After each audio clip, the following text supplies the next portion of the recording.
नमस्कार, कैसे हैं आप सब। आशा करता हूँ मस्त होंगे।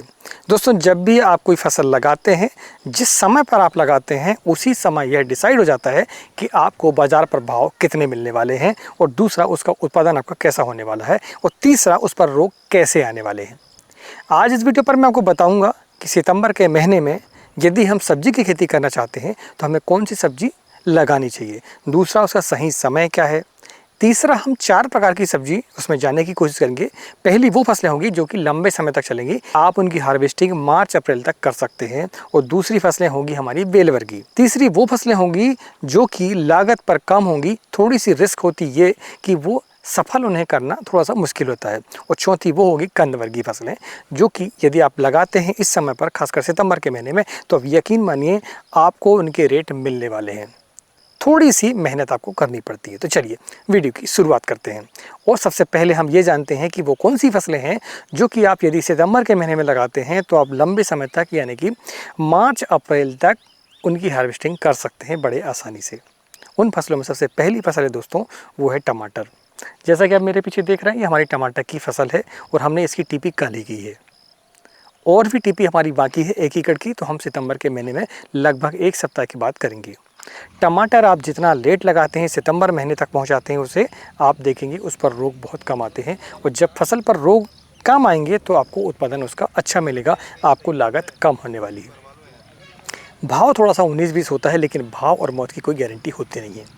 लेकिन यदि आपकी फसल अच्छी है, तंदुरुस्त है, आपकी जो हार्वेस्टिंग है वो अच्छी है, तगड़ी है, तो आपको मुनाफा मिलेगा। 2 पैसे भले ही रेटों से कम रहेंगे, लेकिन उत्पादन जब आपका अच्छा रहता है तो आपको उस समय मुनाफा अच्छा मिलता है। तो आप टमाटर की फसल को हाफ सितंबर तक लगा सकते हैं, हाफ सितंबर के बाद आप फिर ना लगाएं। ठीक है, तो 15 दिन है आपके लिए, आप सितंबर के महीने में टमाटर लगा सकते हैं। अगर हम वैरायटी की बात करें तो वैरायटी में अभी के समय पर लिए साहो वैरायटी बहुत ही बढ़िया वैरायटी है, अगर आप देसी सेगमेंट में जाना चाहते हैं तो। आप चाहें तो हाइब्रिड सीड का भी चयन कर सकते हैं। दूसरी फसल के बारे में हम देखें तो दूसरी फसल है मिर्च। मिर्च, तीखी मिर्च, वो 2 प्रकार से ली जाती है, एक तो हरी मिर्च के लिए और एक होती है हमारी लाल मिर्च के लिए। आप दोनों प्रकार की मिर्च को अभी के समय पर लगा सकते हैं 15 दिनों तक। ठीक है, इन फसलों को हम 15 दिनों तक इसलिए ले रहे हैं क्योंकि जब हम आगे लेते हैं तो फिर हमारा दूसरा सीजन स्टार्ट हो जाता है, और वहाँ पर हार्वेस्टिंग जो आती है उसकी थोड़ी रेट हमें कम मिलने के चांस बढ़ जाते हैं हमारे, और ठंड भी स्टार्ट हो जाती है। इसलिए 15 सितंबर तक अगर आप तीखी मिर्च को लगाएंगे तो आपको उसके रेट भी मिलेंगे, और आपकी फसल पर बीमारी भी कम आती है। आप देखते हैं अगेती फसल जो भी लगाता है मिर्च की, वह परेशान रहता है, उस पर उत्पादन तो कम आता ही आता है, उस पर रोग सबसे ज़्यादा आते हैं। इसलिए सितंबर का महीना, 1 सितंबर का महीना आपका बहुत ही बढ़िया होता है मिर्च के लिए।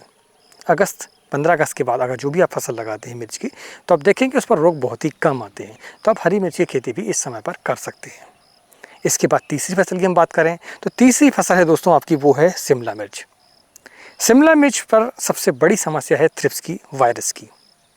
लेकिन यदि आप सितंबर के महीने में, अभी के समय से सितंबर हाफ तक यदि आप शिमला मिर्च को लगाते हैं, तो आप देखेंगे उस पर चीना पोरा यानी कि फंगस संबंधी रोग, वायरस यानी कि इंसेक्ट संबंधी रोग आपके ना के बराबर आएंगे, और अगर आएंगे भी तो आप उन्हें कंट्रोल कर पाते हैं, क्योंकि इंसेक्ट को कंट्रोल करना अब जो है थोड़ा सा आसान हो जाता है।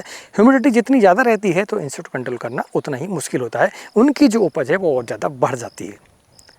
थ्रिप्स को आपने देखा होगा कि जैसे जैसे ठंड हमारी बढ़ती है, थ्रिप्स वैसे वैसे ऑटोमेटिक कम हो जाती है।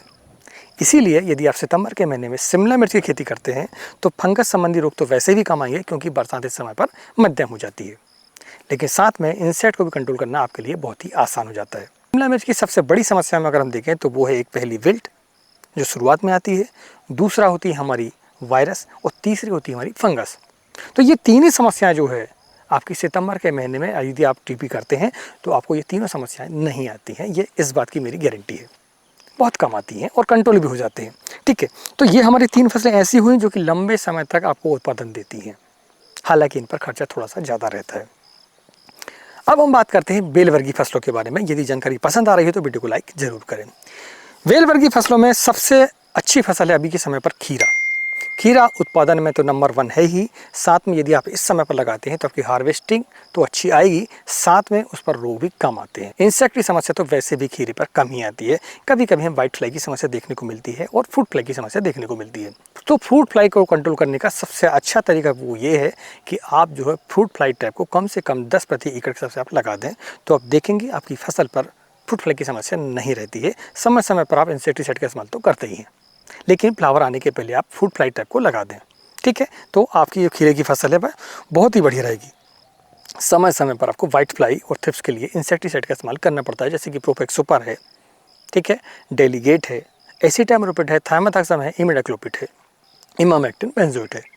इनका समय पर यदि आप इस्तेमाल करेंगे तो आप देखेंगे आपको ये समस्याएं नहीं आती है। फंगस संबंधी रोग वैसे भी कम आएंगे क्योंकि बरसात अब कम हो चुकी होती है। ठीक है, तो आप खीरे को लगा सकते हैं। अगर हम दूसरी फसल की बात करें वेलवर्गी में, तो वो फसल है दोस्तों कम लागत पर सबसे ज़्यादा उत्पादन, लंबे समय तक चलने वाली फसल, वो है लौकी। लौकी मैं इसलिए बोल रहा हूँ, अधिकतर इस समय पर जो लौकी लगती है उसके रेट थोड़े हमें कम मिलते हैं, लेकिन ये साल ऐसा साल है जिस पर जिन लोगों ने जुलाई के महीने में, जून के महीने में लौकी लगाई थी, हमने भी लगाई थी, वह समाप्त हो चुकी हैं। इसी कारण से अभी रेट मार्केट पर लौकी के अच्छे हैं और आगे भी अच्छे होने वाले हैं। यदि आपके पास ज़मीन खाली है तो आप समझ लें कि आपके लिए सोने पर सुहागा आइएगा। अगर आपके पास ज़मीन खाली है तो आप लौकी को ज़रूर लगाएं, भले ही कम जगह पर लगाएं, लेकिन लौकी को ज़रूर लगाएं क्योंकि इस पर लागत बहुत ही कम आती है, सीड रेट कम है इसके, उसको चलाने में भी हमें कोई ज़्यादा समस्या नहीं होती है, कोई ऐसे विशेष रोग नहीं है जो कि आपके कंट्रोल नहीं होते हैं। इसलिए आप लौकी की फसल को सितंबर के महीने में लगा सकते हैं। जितना जल्द लगाएंगे उतना ही आपको बढ़िया रहेगा, लेट आपको नहीं करना है। तीसरी फसल हमारी बेलवर्गी फसलों में वो है बीन्स।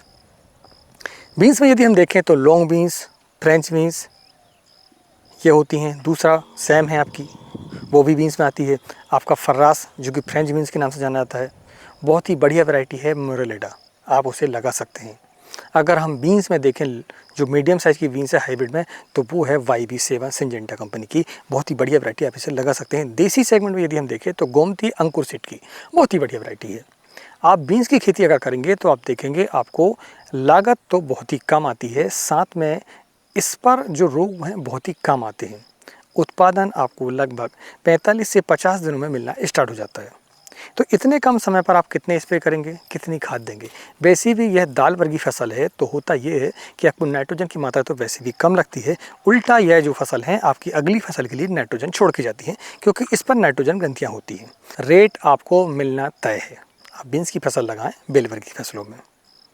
अब हम बात करते हैं उन 3 फसलों के बारे में जो कि रिस्क ज़्यादा होती है, लागत कम होती है और कम समय पर आपको अच्छा उत्पादन भी देती है। उन फसलों में सबसे अच्छी फसल है वो दोस्तों गोभी।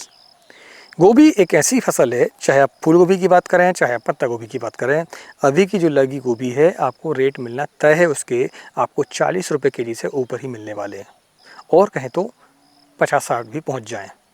वो इसलिए क्योंकि जो जुलाई में लगाई गई गोभी थी वह पूरी समाप्त हो चुकी है। जिन्होंने 15-22 CFL 15-22 लगाया था सिंजेंटा कंपनी की, अधिकतर वह जुलाई में लगाई जाती है, वो जो गोभी की नर्सरियाँ हैं वह नर्सरी भी समाप्त हो गई और दूसरा जो लगाया था किसान ने वो भी समाप्त हो गया, क्योंकि इस वर्ष जो है बहुत ही ज़्यादा बारिश हुई अगस्त के महीने में और जुलाई के महीने में। तो अभी के समय पर यदि आप गोभी लगाएंगे तो आपको 40 रुपये के रेट मिलना बिल्कुल तय है, क्योंकि वह इस समय पर आती है गोभी जिस समय पर आपके त्यौहार वगैरह अच्छे होते हैं, शादियाँ भी लगभग स्टार्ट हो चुकी होती हैं, तो आप गोभी की फसल को लगाकर अच्छा खासा मुनाफा कमा सकते हैं। अभी के समय पर यदि हम वैरायटी की बात करें तो वह है नोबल सीड की वर्षा या सकाटा कंपनी की वाइट क्रिस्टल। इन 2 वैरायटियों में से कोई भी आप लगा सकते हैं और आपके एरिया पर जो भी चलती हो आप उसे भी लगा सकते हैं। ठीक है, अगर हम इसके बाद दूसरी फसल की बात करें तो दूसरी फसल 15 सितंबर के बाद यदि आप लगाते हैं तो आप देखेंगे उस पर लागत बहुत ही कम आती है, लेकिन रेट आपको 100 रुपये केजी भी मिल सकते हैं। वो फसल है दोस्तों बटाना। हम हर साल देखते हैं कि जो भी बटाना अगेती आता है सितंबर का लगा हुआ, उसके रेट 100 रुपये से ही स्टार्ट होते हैं। लागत कम इसलिए आती है क्योंकि यह जो फसल है बहुत ही कम समय की है, इसमें ज़्यादा फर्टिलाइजेशन हमें देना नहीं पड़ता है, थोड़े से रोगों को कंट्रोल करके चलना पड़ता है, क्योंकि पाउडरी मिल्डी वगैरह इसमें ज़्यादा आती है, पीलापन होने की समस्या आती है। तो हम समय समय पर आपको गाइडेंस देते रहेंगे आगे कि कैसे हम बटाना की फसल को हम अच्छे से मैनेज कर सकते हैं। ज़्यादा इसमें खाद की आवश्यकता भी नहीं है, तो आप बटाना की खेती कर सकते हैं सितंबर के महीने पर, 15 सितंबर के बाद। रेट की तो गारंटी है। इसके बाद अगली फसल है दोस्तों, वो है धनिया। धनिया एक ऐसी फसल है जो अभी लगाएंगे आप तो आप यकीन मानिए जिस समय पर धनिया निकलेगी 100 रुपये से 200 रुपये केजी तक उसके रेट मिल सकते हैं और पत्तियों के दाम आपको मिलते हैं। इसलिए अगर आपने धनिया को सक्सेस कर लिया तो आप समझ लें आप मुनाफे के हकदार हैं। तो अभी के समय पर सितंबर के महीने में आप धनिया की खेती भी कर सकते हैं। तो ये हमारी 3 प्रकार की 3 फसलें हुई, ठीक है। पहली हमने जानी थी, वो थी आपकी लंबे समय वाली फसल। दूसरी थी आपकी बेलवर्गीय फसल।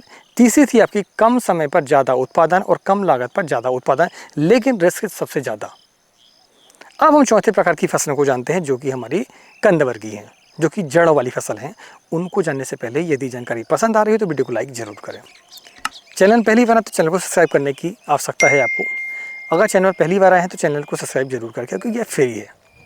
अगर हम कंदवर्गीय फसलों में देखें तो सबसे पहली फसल है वो है लहसुन। इस समय पर सितंबर के महीने पर ऊटी लहसुन का बहुत ही क्रेज़ है। अभी के समय पर हालांकि बहुत ज़्यादा लग रही है, लेकिन फिर भी आपको घबराने की आवश्यकता नहीं है, क्योंकि डिमांड बहुत ज़्यादा रहती है इस समय पर लगी हुई लहसुन की।